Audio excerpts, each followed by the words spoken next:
Jolia Barreto umiiwas na sa gwapong aktor na si Joshua Garcia. Bakit naman? Huy, palagay ng taong bayan ay darating din umano sa puntong maisakatuparan din ang pagkakatuluyang pinakahinahangad ng taong bayan para sa Josh Lea Love Team. Malabo mang maituturing na maisakatuparan ang pagkakabalikan sa relasyon ng Josh Lea Love Team, ngunit hindi natin alam dahil bilog ang mundo at baka posibleng mangyayari na magkakabalikan. Na mahalin muli ni Jolia Barreto ang gwapong aktor na si Joshua Garcia.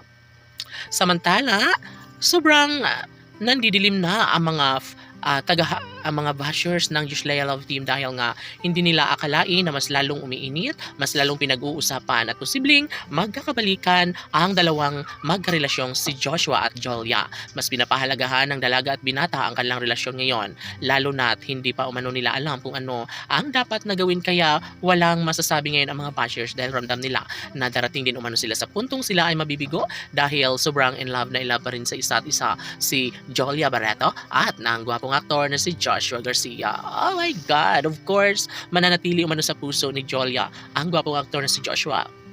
At sana'y ito na nga ang kanilang posibleng magiging kaganapan na maisakatuparan ang kanilang pag-iisang dibdib na matagal lang hinahangad ng taong bayan. Of course, sa puntong ito lahat ay nangangarap na sana'y magkaroon ng walang hanggang pagmamahalan sa relasyon ni Jolia at Joshua. Pinakainabangan at nangangarap ang lahat na sana'y sa tamang pagkakataon ay maglakad na sa harap ng altar si Jolia at Joshua at mangakong hindi nila iiwanan ng isa't isa hanggang sa pagtanda. Kaya naman, si Jolia Barreto na ang gumagawa ng hakbang upang manatili ang kaligayahan at kasiyahan na kanilang nararamdaman sa kanilang mga puso. Noon pa man ay hindi hahayaan o hindi magagawa ni Jolia Barreto ang iwanan, ang kalimutan, ang kanilang pagmamahalang tunay ni Jolia at Joshua.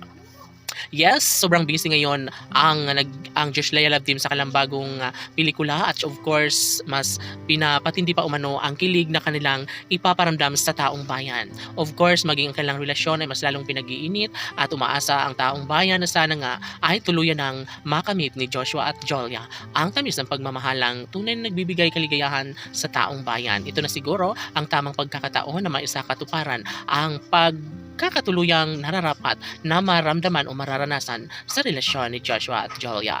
Siyempre, kahit ano pa man ang mga pagsubok na dumarating sa relasyon ng Josh Lea Love Team, alam ng taong bayan na sadyang matibay ang pundasyon sa relasyon ni Jolia at Joshua. Sadyang ito lamang ang isa sa matagal ng ninanais na sana'y magkaroon na nga ng habang buhay na pagmamahalan sa relasyon ni Joshua at Jolia. Dahil sa mga pagkakataong ito, lahat ay umaasa na sana'y wag nang magbago pa ang sumpa ang tunay na nagbibigay saya at kaligayahan sa taong bayan. Sana si Joshua at Jolia na nga habang buhay laban!